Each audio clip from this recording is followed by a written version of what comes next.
পবিত্র ঈদ উল ফিতরকে সামনে রেখে রাজধানীর ঐতিহাসিক জাতীয় ঈদগাহ ময়দান এখন এক উৎসবমুখর প্রস্তুতির চূড়ান্ত পর্যায়ে।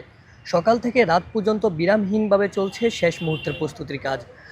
পরিচ্ছন্নতা অভিযান, কার্পেট বিছানো, বিশাল ছাউনি টানানো এবং মুসল্লিদের জন্য প্রয়োজনীয় সব সুবিধা নিশ্চিত করতে কর্মব্যস্ত সময় পার করছেন সংশ্লিষ্টরা।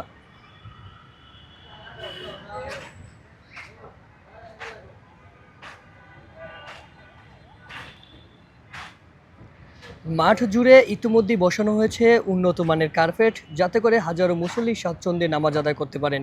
রোদ কিংবা হঠাৎ বৃষ্টির কথা বিবেচনা রেখে পুরো মাঠের উপর তৈরি করা হয়েছে বিশাল ছাউনির ব্যবস্থা।